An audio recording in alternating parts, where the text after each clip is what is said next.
오늘 우리에게 주시는 하나님의 말씀은 신약에 있는 누가복음 2장 14절입니다.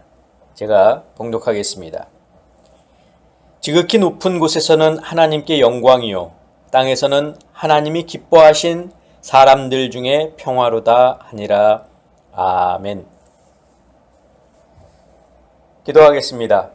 사랑의 아버지 하나님 감사합니다. 오늘도 저희들을 주님 앞으로 부르시고 또 저희들 가운데 이렇게 말씀을 더하여 주시니 감사합니다. 저희들 이 대림절 절기를 잘 지낼 수 있도록 도와주시고 이 땅에 오실 그 예수 그리스도를 기대하며 우리의 마음속에 항상 소망을 갖고 살아갈 수 있는 저희들 될 수 있도록 주님 인도하여 주시옵소서. 예수 그리스도의 이름으로 기도하옵나이다. 아멘. 사랑하는 성도 여러분, 지난 한 주간도 주님의 은혜 누리시고 또 주님의 말씀 순종하면서 지내셨습니까? 우리가 대림절 이 절기를 보내면서 이 땅에 오신 예수 그리스도를 기뻐하고 또 축하하며 또 다시 이 땅에 오실 재림의 예수를 저희들이 기대하면서 우리에게 주어진 사명을 잘 감당해 나갈 수 있는 저와 여러분들이 되시기를 주님의 이름으로 부탁을 드립니다.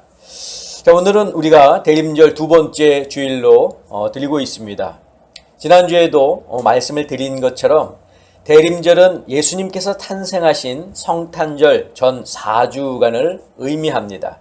자, 예로부터 이 대림절기가 되면 기독교인들은 예수님의 이 탄생을 준비하며 축하했는데 여기서 한 걸음 더 나아가서 이제는 예수님의 재림을 기다리는 그런 신앙의 절기로 발전을 하게 되었습니다.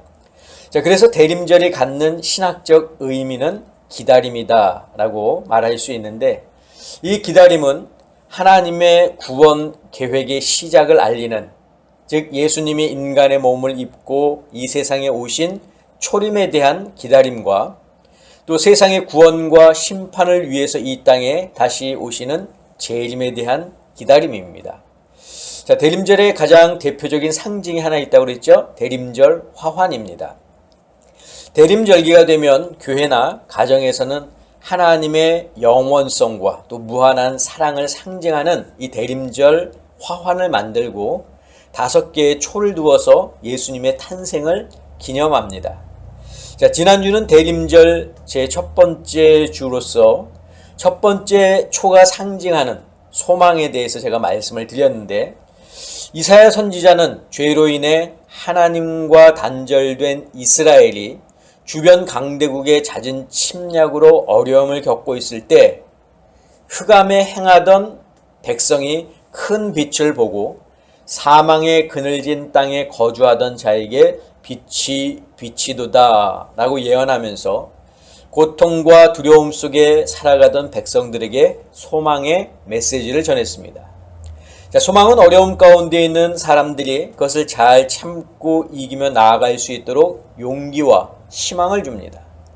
이스라엘 백성들이 소망을 가졌고 또 중세 기독교인들이 박해와 탄압 속에서 소망을 가졌습니다.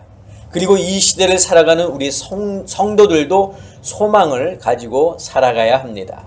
그러나 세상이 주는 사라질 소망이 아니라 구원의 참 소망이시고 세상 끝날에 반드시 이루실 약속의 소망이 되시는 예수 그리스도께 우리가 소망을 두며 살아가야 한다고 제가 지난주에 말씀을 드렸습니다. 자, 오늘은 대림절 두 번째 주일로 두 번째 초가 상징하는 평화에 대해서 좀 살펴보려고 합니다. 오늘 본문 누가복음 2장 14절은 밤에 목자들이 양떼들을 지키고 있을 때 천사가 나타나서 일러준 말입니다.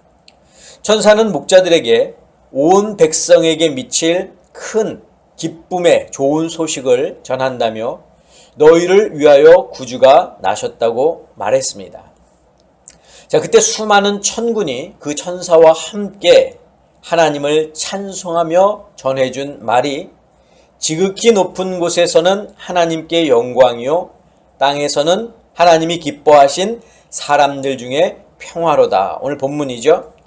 다시 말해서 예수 그리스도의 오심은 곧 하나님이 기뻐하시는 사람들에게 평화가 된다는 말입니다. 자, 하나님을 정의하거나 설명할 때 하나님 앞에 붙이는 수식어가 많이 있습니다. 전능하신 하나님, 아니면 만왕의 왕이신 하나님, 사랑의 하나님 등등 여러 가지 우리가 수식어를 붙이는데, 자, 성경에서 하나님을 설명하는 또 다른 수식어를 찾아본다면 평화 혹은 화평의 하나님입니다. 자, 사도 바울은 고린도전서 14장 33절에서 이렇게 말씀하고 있습니다. 하나님은 무질서의 하나님이 아니시오 오직 화평의 하나님이시니라. 자, 또 바울은 에베소서 2장 14절에서 예수님은 우리의 화평이시라라고 말씀하고 있습니다. 이는 하나님과 예수님의 본성이 평화, 즉 화평임을 보여주고 있는 겁니다. 하나님은 당신의 본성을 인간들에게 그대로 드러내시는데, 자, 욥은 하나님에 대해서 이렇게 고백하는 것을 우리가 알 수 있습니다. 욥기 25장 2절입니다. 하나님은 주권과 위엄을 가지셨고 높은 곳에서 화평을 베푸시느니라. 평화의 하나님, 화평의 하나님이 평화를 베풀고 화평을 베푸시는 것은 당연합니다. 그래서 하나님은 이스라엘 백성을 부르시고 그들과 언약을 맺으실 때에도 화평에 대해서 언급을 하셨는데, 에스겔서 37장 26절 우리 같이 보겠습니다. 내가 그들과 화평의 언약을 세워서 영원한 언약이 되게 하고 또 그들을 견고하고 번성하게 하며 내 성소를 그 가운데에 세워서 영원히 이르게 하리니. 레위기에 보면 하나님께서 내가 거룩하니 너희도 거룩할지어다 라고 말씀하셨는데, 하나님은 이처럼 당신이 화평하니 우리에게도 화평하라 라고 말씀하고 계신 겁니다. 자, 그렇다면 어떻게 해야 우리도 하나님처럼 화평할 수 있을까요? 그 방법을 하나님이 성경에 알려주셨는데, 레위기 26장 3절, 4절, 6절을 같이 보겠습니다. 너희가 내 규례와 계명을 준행하면 내가 너희에게 철 따라 비를 주리니 땅은 그 산물을 내고 밭의 나무는 열매를 맺으리라. 내가 그 땅에 평화를 줄 것인즉 너희가 누울 때 너희를 두렵게 할 자가 없을 것이며 내가 사나운 짐승을 그 땅에서 제할 것이요 칼이 너희의 땅에 두루 행하지 아니할 것이며. 자, 화평, 즉 평화를 얻는 방법은 아주 간단합니다. 오늘 이 레위기 26장의 말씀에 의하면 무엇입니까? 바로 하나님의 규례와 계명을 준행하면 됩니다. 그러나 인간은 하나님의 말씀을 준행하지 않고 자기 마음대로 살면서 하나님과 멀어지게 되었고, 그 결과 전쟁, 분쟁, 다툼이 이 세상에 가득하게 되었습니다. 하나님과의 관계도 깨졌고 인간과 인간 상호 간의 관계도 깨졌습니다. 하지만 하나님은 하나님과의 깨어진 관계, 인간 상호 간에 깨어진 그 관계를 회복하고 평화를 주시려고 어떻게 하셨습니까? 당신의 독생자 예수를 이 땅에 보내주셨습니다. 바로 오늘 본문 말씀이 그것을 잘 설명해 주고 있는데, 우리 본문 다시 한번 볼까요? 지극히 높은 곳에서는 하나님께 영광이요 땅에서는 하나님이 기뻐하신 사람들 중에 평화로다. 즉 예수님이 이 땅에 오신 목적은 하나님이 기뻐하시는 사람들에게 평화를 주기 위해서입니다. 여기서 하나님이 기뻐하시는 사람들은 누구입니까? 바로 하나님을 믿는 자들을 가리키는 거죠. 성경은 이 부분에 대해서 여러 곳에서 말씀하고 있는데 같이 한번 찾아보겠습니다. 먼저 이사야 53장 5절입니다. 그가 찔림은 우리의 허물 때문이요 그가 상함은 우리의 죄악 때문이라. 그가 징계를 받음으로 우리가 평화를 누리고 그가 채찍에 맞음으로 우리는 나음을 받았도다. 예수 그리스도로 말미암아 우리가 어떻게 됐다고요? 평화를 누린다라는 겁니다. 자, 에베소서 2장 14절입니다. 그는 우리의 화평이신지라 둘로 하나를 만드사 원수된 것 곧 중간에 막힌 담을 자기 육체로 허시고, 즉 예수님께서 이 땅에 오셔서 하나님과 우리 사이에, 인간 사이에 막힌 담, 깨어진 관계, 그것을 허물고 하나로 만드셨는데 바로 예수님은 화평이시다라는 거죠. 자, 골로새서 1장 20절입니다. 그의 십자가의 피로 화평을 이루사 만물, 곧 땅에 있는 것들이나 하늘에 있는 것들이 그로 말미암아 자기와 화목하게 되기를 기뻐하심이라. 같은 말이죠. 예수님이 피 흘리사 화평을 이루셨고 하늘에 있는 것과 땅에 있는 것이 서로 화목하게 되기를 기뻐하셨다라는 것 아닙니까? 이처럼 하나님은 당신의 아들 예수를 세상에 보내셔서 누구든지 그를 믿는 자마다 구원을 얻게 하셨는데, 이 구원이 바로 하나님과의 관계의 회복, 즉 평화요 화평인 것입니다. 즉 예수님의 첫 번째 오심은 하나님과 인간, 그리고 인간 상호 간의 화해를 위해서, 평화를 위해서라는 겁니다. 자, 그런데 예수님의 두 번째 오심, 즉 재림도 화평을 위해서라는 것임을 우리는 기억해야 합니다. 자, 예수님의 두 번째 오심, 곧 이 재림을 가리키는데, 그때 예수님은 심판주로 오실 거고 세상에 대한 심판이 끝나고 나면 새 하늘과 새 땅이 펼쳐지게 될 텐데, 그리고 예수님은 그 하나님의 나라를 공의와 정의로 통치하실 것입니다. 우리 같이 이사야 32장 1절 그리고 15절에서 17절을 보겠습니다.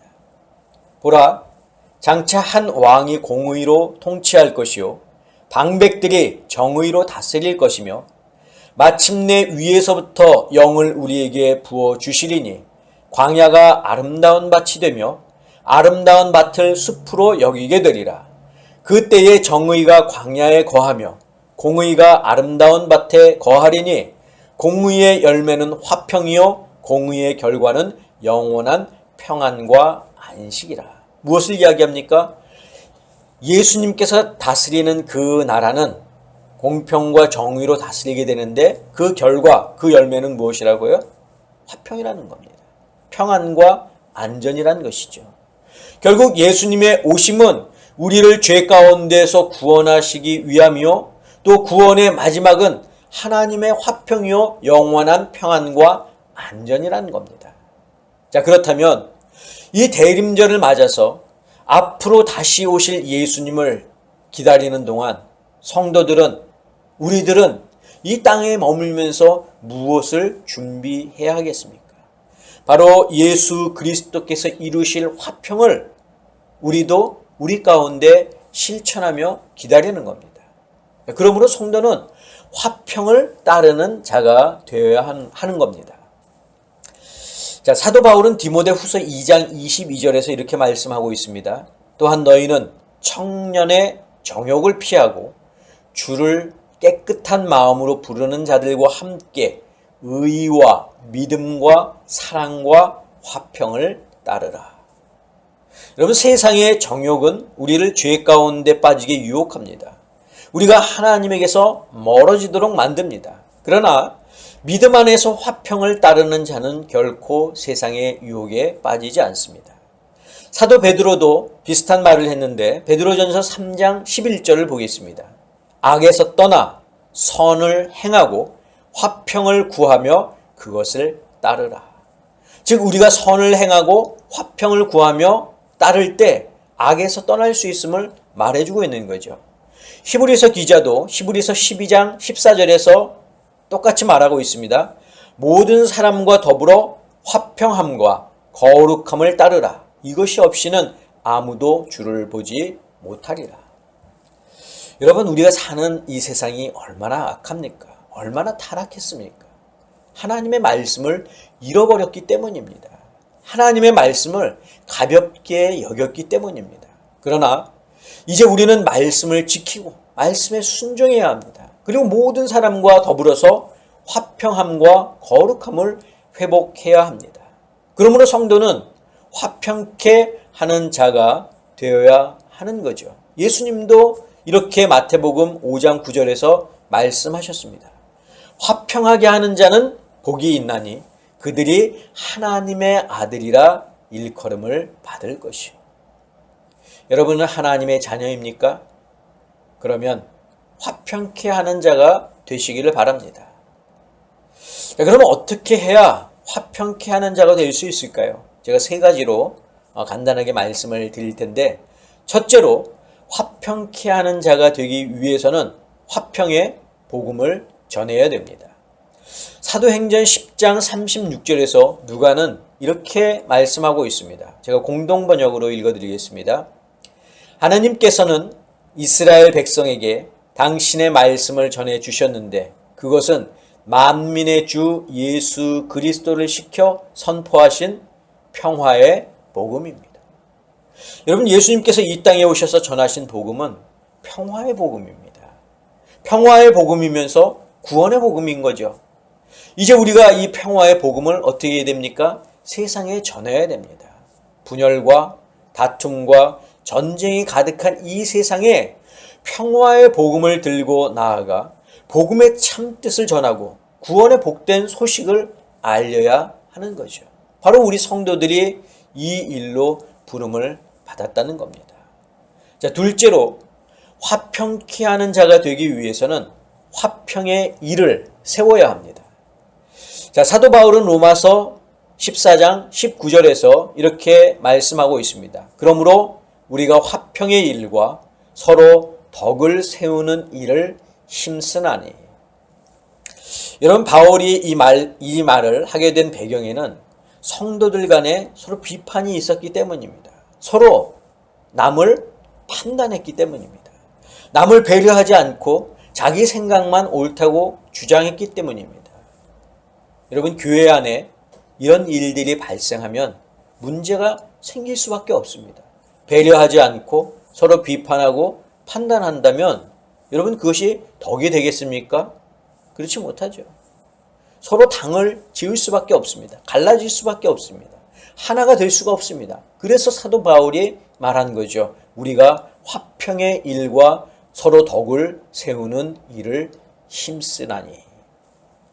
성도는 교회 안에서나 교회 밖에서나 항상 화평의 일과 덕을 세우는 일에 힘써야 합니다.